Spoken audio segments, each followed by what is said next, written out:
Hello friends, कैसे हैं आप सभी लोग। उम्मीद है आप लोग बहुत अच्छे होंगे। दोस्तों, आज के इस वीडियो के अंदर हम डिस्कस करेंगे CSIR-NET life science cell signalling का पार्ट 2। पार्ट 1 के अंदर हमने डिस्कस किया था सेल सिग्नलिंग के बेसिक इंट्रोडक्शन के बारे में, जिसमें हमने जाना व्हाट इज सेल सिग्नलिंग क्या होता है, सेल सिग्नलिंग क्यों इंपॉर्टेंट होता है, स्टेजेस ऑफ सेल सिग्नलिंग, जिसमें हमने जाना कि सेल सिग्नलिंग की 3 स्टेजेस होती हैं। Number first receiving, number second transduction, number third response. यानी कि इन 3 स्टेजेस में सेल सिग्नलिंग जो है वो कंप्लीट होती है। उसके बाद सिग्नल मॉलिक्यूल्स क्या होते हैं, कितने टाइप्स के होते हैं, रिसेप्टर क्या होते हैं, उसके बारे में हमने डिस्कस किया। एंड फाइनली हमने कवर किया था टाइप्स ऑफ सेल सिग्नलिंग, जिसमें हमने जाना कि जो सेल सिग्नलिंग होती है वो 4 टाइप की होती है।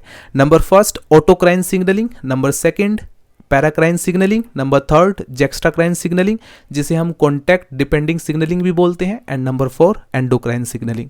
तो आई होप आपको ये अच्छे से याद होगा। ये जो बेसिक्स होते हैं इनको आप लोग याद रखें, क्योंकि इनसे रिलेटेड CSIR-NET लाइफ साइंस के एग्जाम में जो पार्ट बी सेक्शन आता है उसमें मेमोरी बेस्ड क्वेश्चन पूछे जाते हैं, तो आप लोग इसको अच्छे से याद रखेंगे।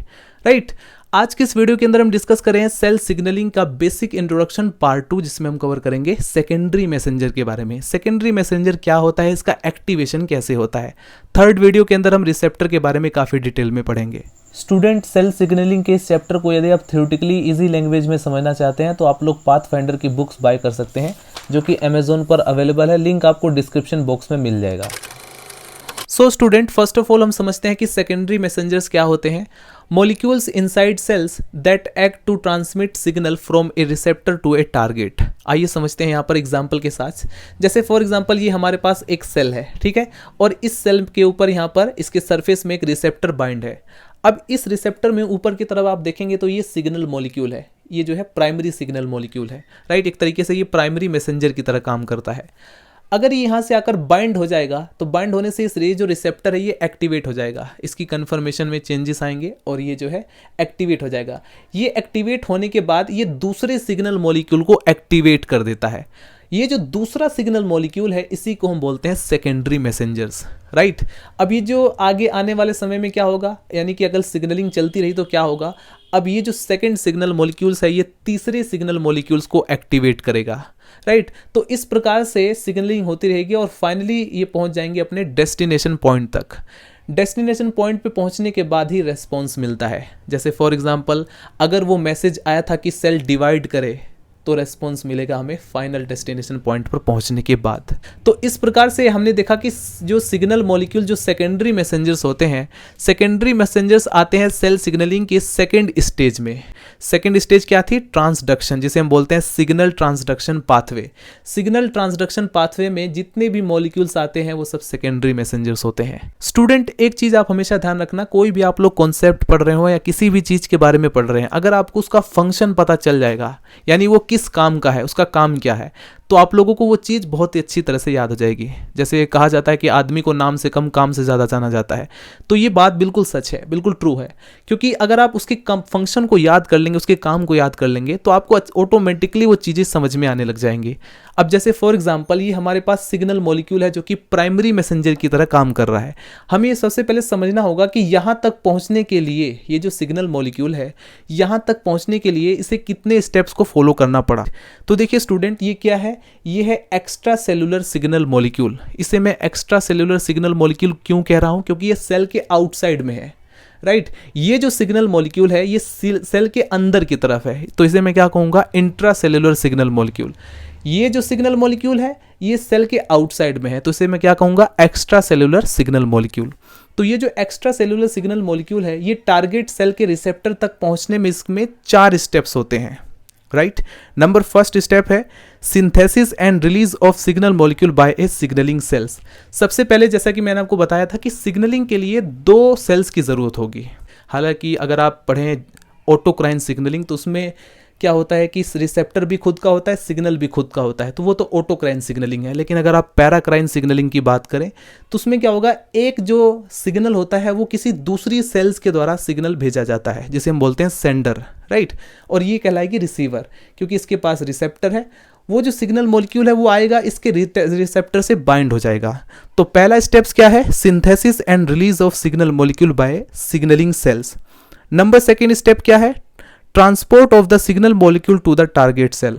अब जैसे फॉर एग्जांपल वो जो पहली सेल जिसने सिग्नल को भेजा था वो यहाँ पर मौजूद है, तो यहाँ से सबसे पहले प्राइमरी मैसेंजर या सिग्नल मॉलिक्यूल आएगा और टारगेट सेल के रिसेप्टर तक बाइंड होगा। नंबर 3 स्टेप में क्या होगा, binding of the signal by a specific receptor leading to its activation. अब ये जो सिग्नल मॉलिक्यूल आया वो एक स्पेसिफिक रिसेप्टर से बाइंड होता है जो कि टारगेट सेल में मौजूद होती है। एंड फाइनली क्या होगा, initiation of signal transduction pathway. अब ये जैसे ही रिसेप्टर एक्टिवेट होगा, अब यहाँ पर जो सिग्नल ट्रांसडक्शन पाथवे है वो इनिशिएट हो जाएगा। तो यहाँ तक पहुँचने के लिए 4 स्टेप्स लगे। अब क्या होगा, जैसे ही पहुँचेगा तो ये जो रिसेप्टर्स होते हैं स्टूडेंट, आप लोगों को अच्छी तरह से पता है, रिसेप्टर जो है प्रोटीन के बने होते हैं। जैसे ही आकर इस पर इसे सिग्नल देगा, मैसेज देगा, ये एक्टिवेट हो जाएगा। रिसेप्टर जब एक्टिवेट होता है तो उसके कन्फर्मेशन में चेंज होंगे। अब वो जो सेकंड मॉलिक्यूल है, जो सेकंड सिग्नल मॉलिक्यूल है, उसको एक्टिवेट करेगा, यानी कि अब ये सेकेंडरी मैसेंजर को एक्टिवेट करता है। So guys now the question is arise कि अगर सेकेंडरी मैसेंजर पहले से ही सेल के अंदर मौजूद है तो हमें प्राइमरी मैसेंजर की क्या जरूरत थी? क्योंकि स्टूडेंट ये जो सेकेंडरी मैसेंजर मौजूद है सेल के अंदर, ये 2 फॉर्म में एग्जिस्ट करता है, राइट। नंबर फर्स्ट, एक तो ये लो कंसंट्रेशन में हो सकता है, दूसरा ये इनएक्टिवेटेड फॉर्म में भी मौजूद होता है। तो अगर ये लो कंसंट्रेशन में है तो इसे हाई कंसंट्रेशन में कन्वर्ट करने की जरूरत है। अगर ये इनएक्टिवेटेड फॉर्म में मौजूद है सेकेंडरी मैसेंजर तो इसको एक्टिवेट करने की जरूरत है, तभी ये जाकर के किसी दूसरे प्रोटीन को एक्टिवेट करेगा, दूसरे सिग्नल मॉलिक्यूल को एक्टिवेट करेगा। तो ध्यान रखना, सेल के अंदर भले ये मौजूद है लेकिन इनएक्टिवेटेड फॉर्म में है, इसे एक्टिवेट करने की जरूरत है। और इसे एक्टिवेट कौन करेगा? सबसे पहले आता है प्राइमरी मैसेंजर जो कि एक्टिवेट करता है रिसेप्टर को, रिसेप्टर इसको एक्टिवेट करता है।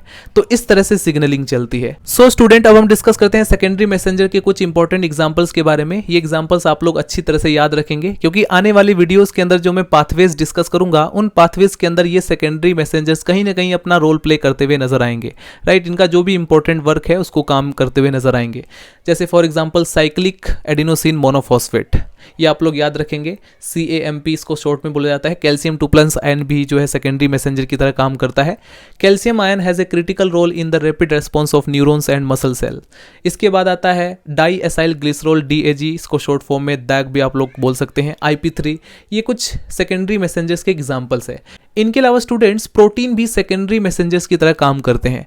पहले आप लोग ये पॉइंट हमेशा नोट डाउन करें क्योंकि इससे कई तरह के क्वेश्चन जो हमारे माइंड में आते हैं वो सब सॉल्व हो जाएंगे। कि सेकेंडरी मैसेंजर जो होता है वो एग्जिस्ट करता है साइटोप्लाज्म में 2 फॉर्म में। पहला है लो कंसंट्रेशन, अगर वो लो कंसंट्रेशन में है तो वो कोई भी एक्टिविटी नहीं करेगा, लेकिन जैसे ही उसकी कंसंट्रेशन अगर आप हाई कर देंगे तो वो तुरंत एक्टिविटी करेगा, यानी जैसे ही उसे सिग्नल रिसीव होगा वो तुरंत एक्टिवेट हो जाएगा। दूसरा पॉइंट, या तो वो इनएक्टिवेटेड फॉर्म में प्रेजेंट हो सकता है, जैसे ही उसको सिग्नल मिलेगा वो एक्टिवेट हो जाएगा। इसके अलावा स्टूडेंट प्रोटीन भी सेकेंडरी मैसेंजर की तरह काम करते हैं। Protein is also act as secondary messengers. अब यहाँ पर क्या होता है, जैसे फॉर एग्जांपल कोई प्रोटीन है, कोई सिग्नल मॉलिक्यूल प्रोटीन के फॉर्म में है, अगर उसे एक्टिवेट करना है तो एक्टिवेशन के लिए हमें उसका फॉस्फोराइलेशन करना पड़ेगा। फॉस्फोराइलेशन मतलब हमें उस पर फॉस्फेट ग्रुप का एडिशन करना पड़ेगा, राइट। अगर वो प्रोटीन इनएक्टिवेटेड फॉर्म में है तो उसे हमें एक्टिवेट करना पड़ेगा। उसका एक्टिवेशन कैसे होगा? बाय फॉस्फोराइलेशन, यानी फॉस्फेट ग्रुप का एडिशन करना पड़ेगा।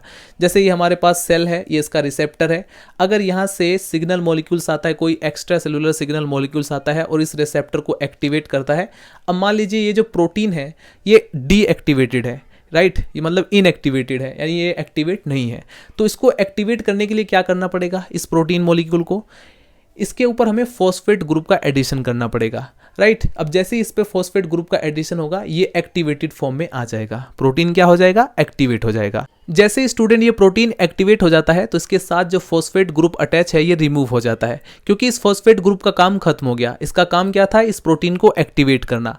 अब इस एक्टिवेटेड प्रोटीन के अंदर एक कैपेबिलिटी है कि ये किसी तीसरे सिग्नल मॉलिक्यूल यानी किसी तीसरे सिग्नल प्रोटीन को ये एक्टिवेट कर देता है, राइट। अब चूंकि इस फॉस्फेट ग्रुप का काम खत्म हो गया तो ये रिमूव हो जाता है, ये यहाँ से निकल जाता है। और इसके निकलने में, इस प्रोसेस में एक एंजाइम हेल्प करता है जिसे हम बोलते हैं फॉस्फेटेज। एक बार मैं फिर से रिपीट करता हूँ ताकि आपको अच्छे से समझ में आ जाए कि प्रोटीन भी कैसे एक्टिवेशन के प्रोसेस में पार्टिसिपेट करते हैं।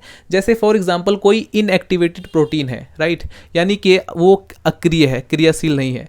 अब इसे हमें क्या करना है? एक्टिव करना है। तो एक्टिव करने के लिए क्या होगा? हम इस पर एक फॉस्फेट ग्रुप अटैच कर देंगे, राइट।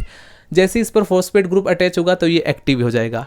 इस फॉस्फेट ग्रुप के अटैचमेंट में यानी कि फॉस्फोराइलेशन के प्रोसेस में एक एंजाइम हेल्प करता है जिसे हम बोलते हैं प्रोटीन काइनेज। ये दोनों एंजाइम आप लोग नेम याद रखेंगे। तो ध्यान रखना, प्रोटीन को एक्टिवेट करने के लिए या फॉस्फोराइलेशन प्रोसेस यानी फॉस्फेट ग्रुप के एडिशन के लिए जो एंजाइम हेल्प करता है वो है प्रोटीन काइनेज, और रिमूवल में जो एंजाइम हेल्प करता है वो है फॉस्फेटेज। Right student. इसके बाद स्टूडेंट फाइनली आता है जी protein. Ji protein is also help in the process of activation. ये जो जी प्रोटीन होता है ये भी एक्टिवेशन के प्रोसेस में हेल्प करता है। जी इंडिकेट करता है ग्वानिन न्यूक्लियोटाइड।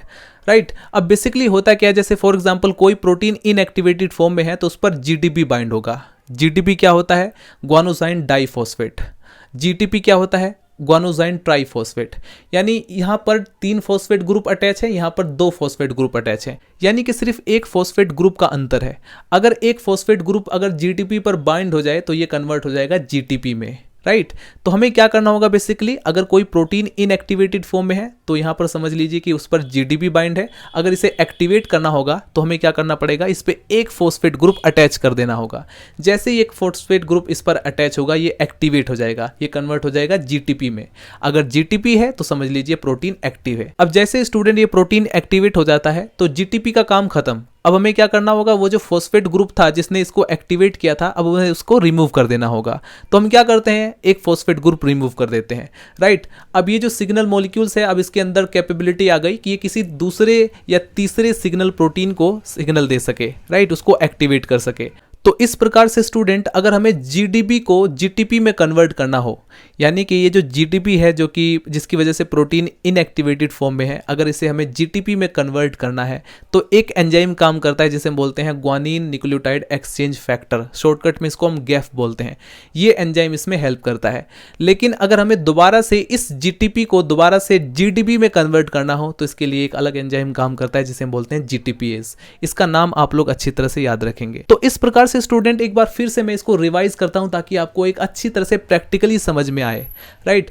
प्रैक्टिकली कैसे समझ में आएगा आपको, हमने क्या देखा, बाहर से जो एक्स्ट्रा सेलुलर सिग्नल मॉलिक्यूल्स है वो आता है, वो टारगेट सेल के जो रिसेप्टर है उससे बाइंड होता है। रिसेप्टर से बाइंड होने के बाद रिसेप्टर एक्टिवेट हो जाता है, उसके कन्फर्मेशन में कुछ चेंजेस होते हैं।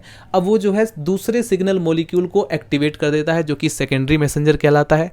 राइट। वो जो दूसरा सिग्नल मॉलिक्यूल है जो कि एक्टिवेट हुआ वो सेकेंडरी मैसेंजर की तरह काम करेगा। वो जाकर के किसी तीसरे को एक्टिवेट करेगा, फिर वो जाकर किसी चौथे को एक्टिवेट करेगा, और फाइनली वो जो है एक डेस्टिनेशन पॉइंट यानी जिसके लिए जिस काम के लिए उसे भेजा गया था, अगर वो डिवाइड करने के लिए भेजा गया हो या सेल को डाई करना हो, राइट, किसी भी काम के पर्पज से उसको भेजा गया था उस सिग्नल को, वो काम फाइनली मिलता है, उसे कहते हैं रेस्पॉन्स। राइट। तो इस प्रकार से जो सेल सिग्नलिंग है उसकी जो 3 स्टेजेस हैं वो कंप्लीट होती हैं। नेक्स्ट वीडियो के अंदर स्टूडेंट हम डिस्कस करेंगे रिसेप्टर के बारे में काफी डिटेल में। तो मिलते हैं स्टूडेंट नेक्स्ट वीडियो में। वीडियो पसंद आए तो लाइक करें, चैनल को सब्सक्राइब कर दें अगर आपको इसी तरह की और भी वीडियोस चाहिए तो। मिलते हैं नेक्स्ट वीडियो में। Bye bye, Tata.